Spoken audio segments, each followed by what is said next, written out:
Jamais les tomates ne nous auront fait autant patienter pour arriver à maturité. Ce sont les plants en fait qui se sont adaptés à la canicule, au manque d'humidité et qui ont ralenti leur croissance, qui ont freiné la maturité de leurs fruits. Résultat, on se retrouve avec 10 jours, 15 jours, parfois 3 semaines de retard pour enfin pouvoir déguster ces premières tomates. À force de patience, elles arrivent malgré tout petit à petit au potager. Je commence déjà à avoir de très belles récoltes depuis maintenant 15 jours et enfin une diversité de couleurs qui arrive avec toutes ces variétés anciennes et qui offre une toute autre tonalité au potager.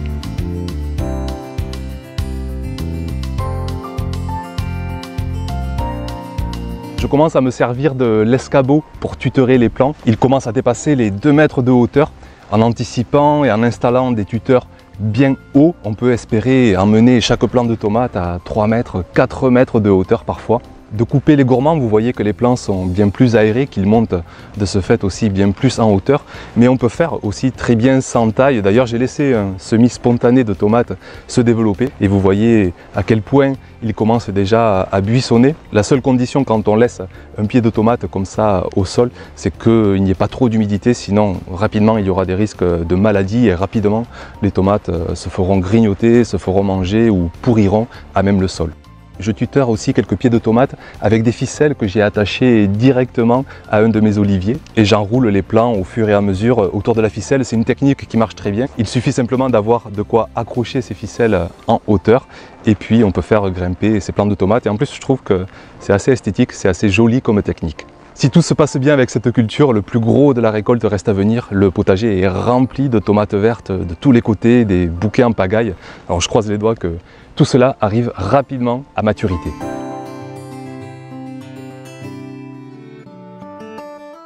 Sous l'olivier, c'est aussi l'endroit où j'ai installé mes framboisiers cette année et enfin j'arrive à avoir des beaux framboisiers au potager. Ça fait plusieurs années que j'essaie d'en implanter en dehors du potager, dans des zones, c'est vrai, où le sol n'est pas préparé, où je n'arrose pas trop, voire pas du tout. Et honnêtement, c'est un vrai carnage. Les framboisiers, chaque fois, dessèchent et ne donnent absolument rien. Mais là, par contre, dans un sol bien préparé, bien riche de plusieurs années d'apport de matière organique, les framboisiers se régalent. Ils arrivent déjà à plus d'1 mètre de hauteur. Je commence à les tutorer, j'installe de simples roseaux avec des ficelles. Je croise les doigts d'enfin avoir une profusion de fruits rouges. Mais déjà cette année, on aperçoit des centaines de framboises qui vont rapidement arriver à maturité elles aussi.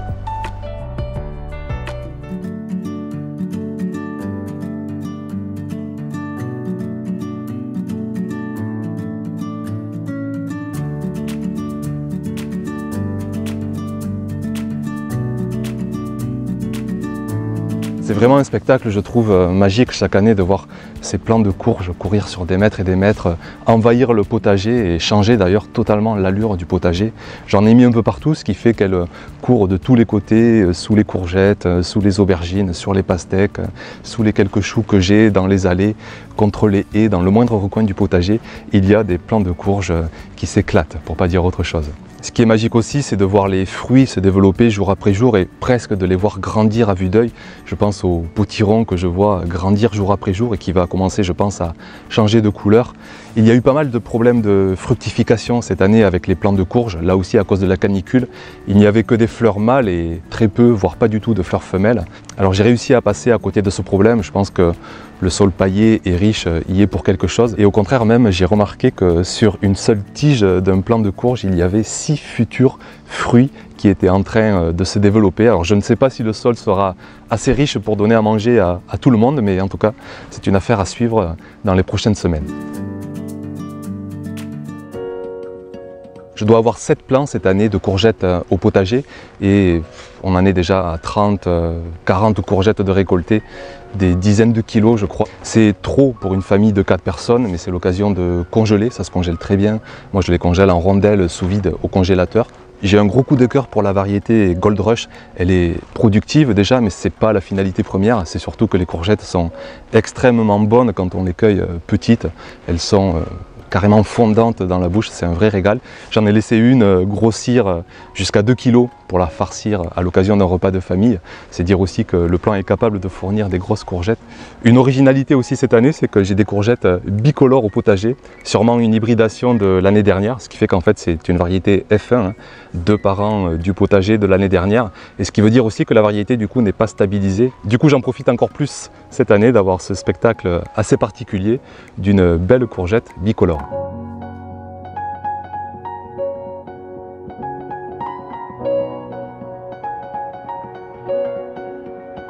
On se régale vraiment de la variété Barbentane cette année au potager. Alors c'est une courgette tout en longueur, assez fine. Alors est-ce que c'est ça qui fait qu'on se régale? Mais en tout cas, elle reste extrêmement savoureuse, très fine en bouche, et on n'a pas du tout ce côté parfois amer, parfois rêche qu'on peut trouver dans les grosses aubergines. Non, là au contraire, on a vraiment un côté extrêmement savoureux, extrêmement fondant de l'aubergine.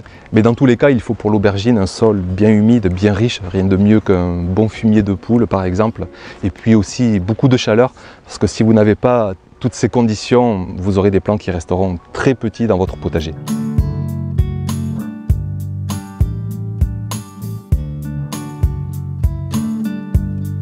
Ils se régalent de grimper au potager, je vais juste les aider de temps en temps en les attachant avec des ficelles parce que les plants de concombre ont du mal à s'attacher naturellement. Mais en tout cas, quoi qu'il en soit, ça commence à prendre de la hauteur, ça commence aussi à nous offrir de belles récoltes. Je discutais avec une abonnée qui me disait le problème avec les concombres, c'est qu'ils sont souvent amers au potager. Et c'est vrai que le concombre, naturellement, a un goût amer, et ce sont des sélections génétiques qui font qu'aujourd'hui dans le commerce, on arrive à proposer des variétés avec beaucoup moins d'amertume. Alors comment faire pour éviter cette amertume au potager? Veillez à avoir un sol bien humide, ou sinon prenez soin de choisir des variétés sur lesquelles il est bien précisé que vous aurez quoi qu'il en soit des concombres sans amertume.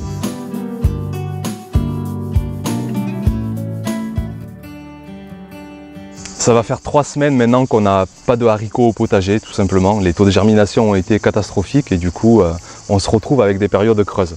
Par contre là ça y est, les haricots arrivent enfin, on est dans la pleine période de floraison et déjà c'est un beau spectacle, rien que de voir ces fleurs violettes, blanches, vertes agrémenter le potager. Autant en profiter chaque année avant de pouvoir profiter des haricots en eux-mêmes et se régaler cette fois-ci en cuisine.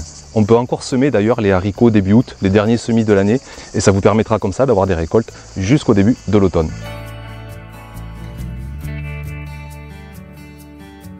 Elles sont vraiment bien réussies cette année. On peut faire d'ailleurs encore un dernier semis pour avoir des récoltes là aussi à l'automne.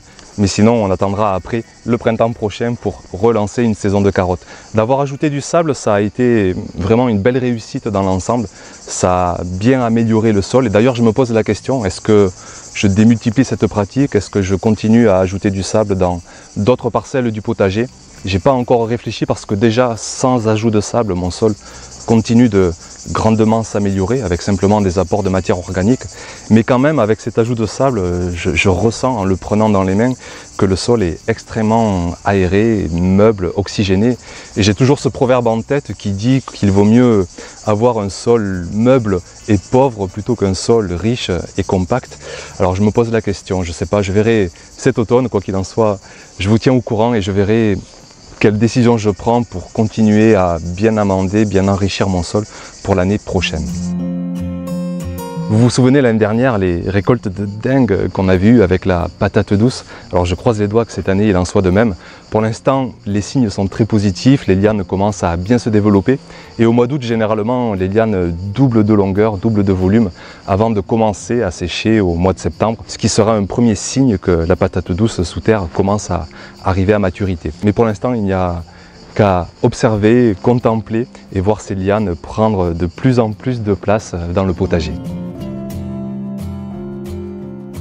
C'est impressionnant de les voir grossir jour après jour, un peu comme les courges, comme les potimarrons. On a l'impression de les voir grossir à vue d'œil. Ce sont des variétés anciennes, assez originales. Je vous garde la surprise. Pour l'instant, on ne les devine pas trop. On va attendre qu'elles prennent leur couleur définitive et vous verrez le résultat final d'ici, on va dire, allez, bien 3 semaines encore.